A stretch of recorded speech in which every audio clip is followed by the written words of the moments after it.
Hi, this is Ellen J. Mann, and you're watching the Honor Yourself First show, the place to be for information and inspiration on rediscovering the real you and having the life that you desire and you deserve. A few weeks ago, I attended a fall caregivers conference that was phenomenal. It focused on a disease that strikes 1 out of every 3 elderly people in the United States. 5 million people have this disease. And more importantly for this show, 15 million caregivers in the United States are taking care of these caregivers. The disease is called Alzheimer's, and I want to dedicate it to some personal friends that are caregivers for their spouses that suffer from Alzheimer's. I want them to know, and I want the majority of the 15 million people out there to know that they don't have to be alone. They don't have to suffer silently with caregiving on this disease. And so I want to show you a quick video that I grabbed from YouTube on Alzheimer's, just to give you some statistics on how impactful it's going to be and how important it's going to be in the next few 10, 20 years if we don't find a cure for this disease. So if you roll the tape, please.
So that video was put together by the Alzheimer's Association here in the United States.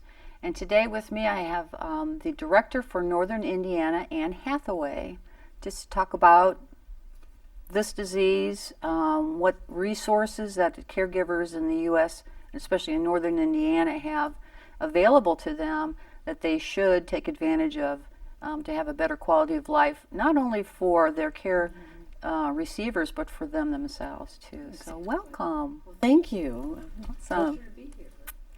So amazing statistics, and I did not know that this was the only disease that is not going down. In fact, it's increasing. That 68% was amazing statistic to realize.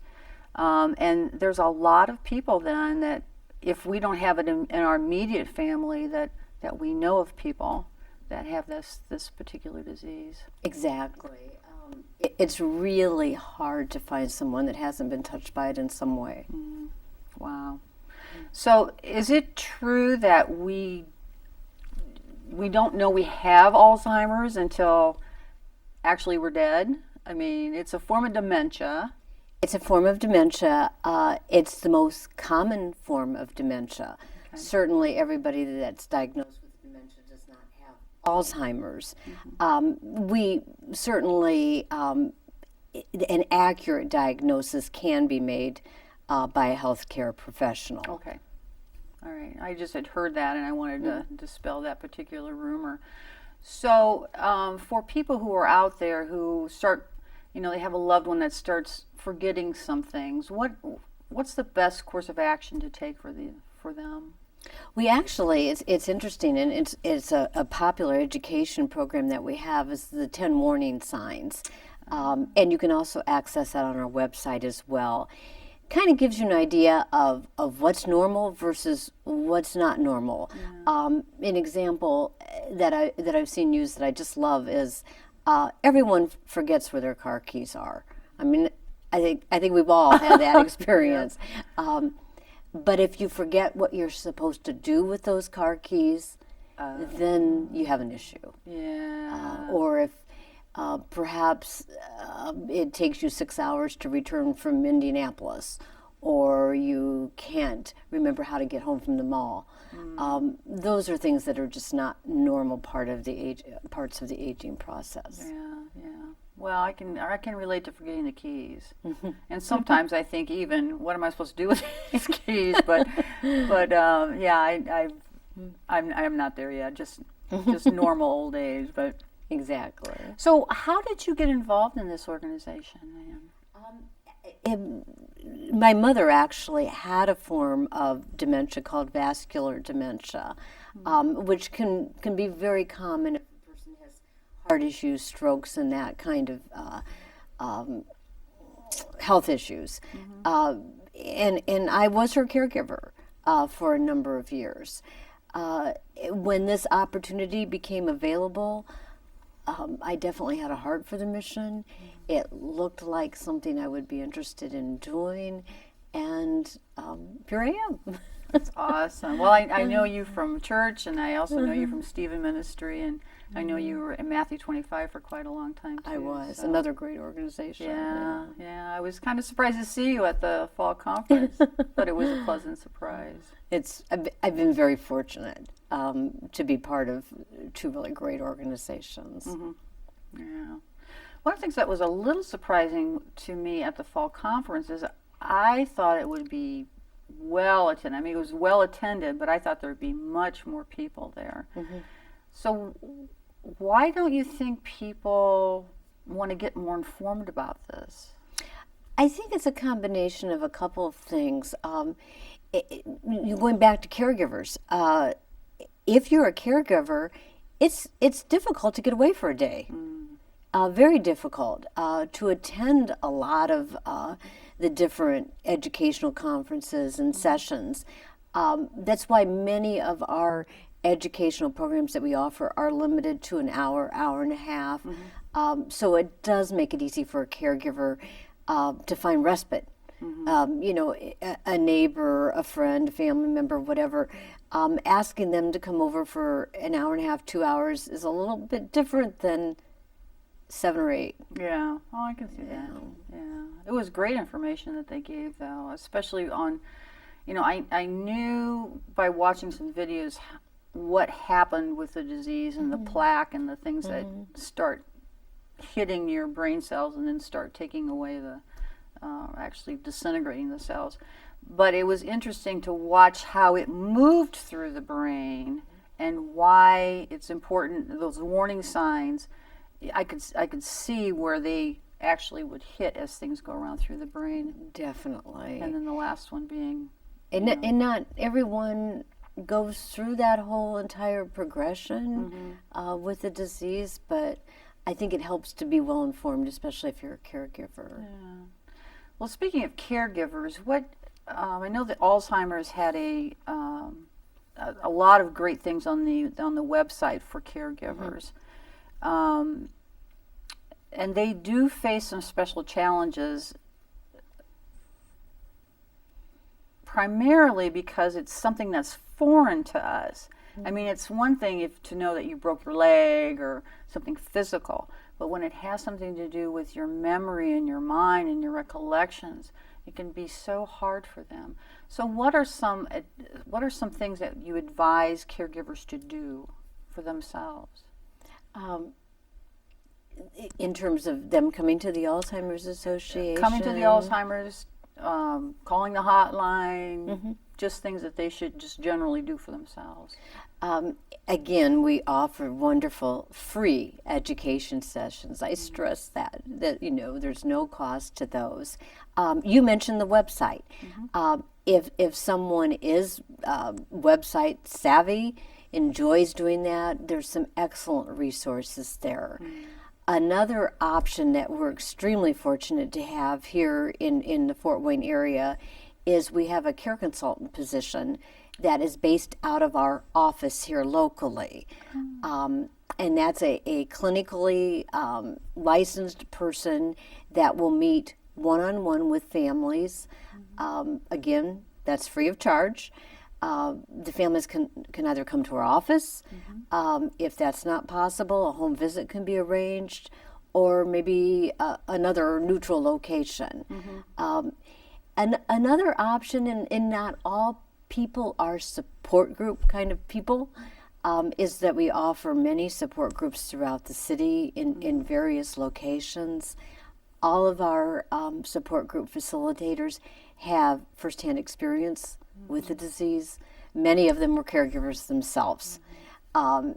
So the ideas, the camaraderie that can be offered through those support groups are invaluable. The suggestions for caregivers. No one should ever feel isolated in the home, that they can't access some kind of services. You mentioned the 24/7 helpline. That's a helpline that's translated into many different languages. It's available 24/7, staffed again by clinical people, so you get an answer right away. You don't get someone that says, "Oh, gee, it's Saturday night at 3:00 in the morning, and we can't help you. We'll call you back on Monday when the office opens." That would be awful. Yeah. Because we all know things don't happen during 8 to 5. They always happen on the middle of the night. Yeah. And it's just so I encourage people to really use that resource, because it's a wonderful resource, and you can access it anywhere that you are at any time. So what are some questions that they get on that hotline? I mean, what are some typical questions that come up? I think it sort of runs a gamut.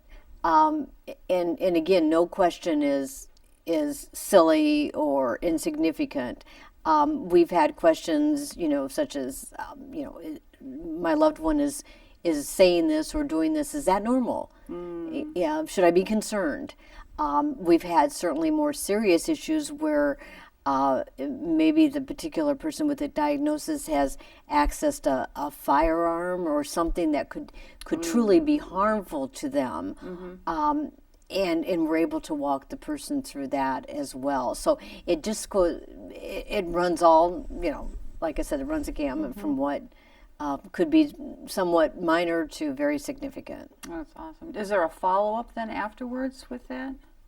Great question. Yes. Awesome. And if the individual accesses a 24/7 line, the Alzheimer's Association in their particular area then is alerted and advised. They're always advised to call the local office, but we're advised of that as well. So it may be that we get a call that a particular individual accessed the line over the weekend, and we really think they would appreciate a follow-up call. Just to say, we're here.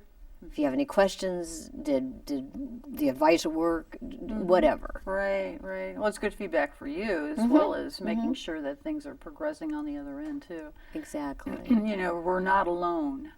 And I think that's probably the hardest thing when you're dealing with those issues in the middle of the night. Exactly. You feel alone. Yeah, definitely. Exactly. Now, you and I were also talking about caregivers themselves a little earlier, that what happens sadly in many cases is that the caregiver goes before the care receiver. Yes. And causes for that are people not taking care of themselves. When asked, did you go to the doctor lately? It's not about them. It's about about the care receiver. And that's why, and unfortunately, it isn't always able to happen, but having extended family involved is a huge help. Like I said, we're a society now where a lot of people don't live in the core area like they used to years ago. But that's important because we get, it's astounding how many calls we'll get after the holidays. From sons, daughters, relatives, whatever, that have come to visit, that maybe only visit annually, and they'll say, "Oh my gosh, I can't believe how bad my mom looks," or "I can't believe how far my father's progressed in the disease," and I'm not sure that they understand. So sometimes it's just an extra set of eyes that aren't there day in and day out that are really important. Yeah, exactly. And can be a little distracting too. I remember in the conference, someone had asked about that, and the presenter said, well, sometimes the hardest things are the people that only see them once in a while because they automatically think that they're the knowledgeable one, and so why aren't you doing this for mom or dad? And when in reality, it's the daily caregiver that's the one who's watching things and making sure they're on track. And so those particular people need to go into that conversation a little differently. Definitely. For sure. Thank you so much for taking care of mom and dad. And I don't understand this. Could you tell me what's going on, rather than the accusing, you're not taking care of them the way I would take care of them. Exactly. And because we're seeing more and more individuals with earlier onset, we're often talking about caregivers that themselves are employed, that, they're working an 8-hour, 9-hour, 10-hour day. They're coming home and being a caregiver. That's huge. That's a huge responsibility. They obviously have no time for themselves. And you throw maybe minor children into the mix. I mean, it's definitely a difficult situation to navigate. Yeah, and so you probably see a lot of depression and. Sure. Yeah, yeah. I was reading an ARP magazine not too long ago that talked about the amount of increase in suicide rates, even because of the extra care that we're giving other people, not taking time for ourselves, recharging ourselves, being so-full. To the point we're totally depleted and we feel like there's no way out. Definitely. Yeah. Definitely. And we have such a great organization with the Alzheimer Association to be able to give us that information and help. They're not alone. Get day-to-day help, get support, and plan for the future. Now, you've got a course that goes into that planning for the future, too. We do, and it's called Legal and Financial Issues. Again, it's about an hour-and-a-half educational program that's facilitated along with an elder law attorney. But I would encourage any caregiver to access that either online or through one of the local courses that we offer. We're going to be offering a couple of them actually at the Senior Center here in Fort Wayne in the spring. But it will get you answers. I think there's a lot of concern and a lot of worry about what will happen if something happens to me as a caregiver. It also talks a lot about involving the person with the diagnosis earlier on in some of the decision making. So it definitely makes it easier for the caregiver as the disease progresses because they've become aware of what that person actually wants. It's kind of a taboo subject too, isn't it? It's hard to talk to your parents about their final wishes and the things that they want to have done, but it's much harder when they're in it's one thing when they're in a coma or something's bad happened to them immediately, but when they're in a drawn-out disease like this, and things change even with their parents or their care receivers' emotional state, so much better to try to get that out of the way as soon as possible. I think that's a great point because when someone initially receives a diagnosis, they're not rendered incapacitated. Right. They're able to still be very functioning and part of the decision-making process. Right. And that's a good way to honor them and show the respect so that they get what they want And it makes the decision making easier when those things happen. Much, you know. much easier. Whether it's hospital care, do you do all measures to keep them alive, or do you honor their wishes? And oh yeah, there's a lot of things involved in that. So being a healthy caregiver, they really need to be informed. Alzheimer's Association has great information. Get that information. See the doctor for yourself. Get moving. Make sure you're exercising and building up your own strength. I know I had a session with a massage therapist who said that she sees a lot of injuries due to the fact that they're not working out. They're so focused on caregiving and they're not taking time for themselves that when they have to do the heavy lifting, they injure themselves and makes matters worse. Oh, yes. Yeah, and then having a good diet as well too. They have lots of different educational courses. Just the basics, knowing what this is all about, knowing the warning signs, living with Alzheimer's in the different stages. That was interesting. So you know what to expect through the whole thing. We actually here locally even have a twice a year we do a 6-week learning together program that's for the caregiver and the person with the diagnosis, with the early diagnosis. And it's just been a wonderful program. It's been so great, in fact, that the caregivers and the people with the diagnosis have said after the 6 weeks, well, we don't want this to end. Oh, wow. So we started a graduate group that they meet once a month, and it's been a great, and it's something that the caregiver and the person with the diagnosis can attend together. So you don't have to worry about who's gonna stay with my mom, or who's gonna stay with my spouse, or whatever. Yeah, well, it's got to be frustrating for the person who has Alzheimer's to go through this too. First, it's a shock to them. Oh, definitely. And then to know that the things that they're going through is quote unquote normal for that particular disease. Yeah. Exactly. Wow.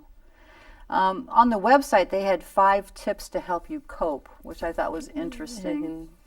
Managing your stress level, huge. Consider how the stress affects your body physically, because it will manifest physically, and your emotions, and find ways to relax. So very true, because stress is the #1 killer. So we have to really know where we're at physically. And one thing sometimes that does help is when you're taking your loved one to the various medical appointments, it's nice to maybe have a conversation about your own health with that person as well. And a good healthcare professional will bring that caregiver into that discussion. That's good. That is so good. Another tip was to be realistic. I love this. The care you give does make a difference, but many behaviors can't be controlled because they're going through some emotional, the cells or the part of the brain that controls emotions actually starts to degenerate as well too. So grieve the loss, focus on positive times as they arise, and enjoy the good memories. And I think that's huge, because many caregivers will say that some of the best years of their relationship came after the diagnosis. And for whatever reasons, that happens. Yeah. And well, it's huge. Knowing that there's going to be an end. And so it puts the focus back on what you want out of the rest of your life. I love that. Give yourself credit, not guilt.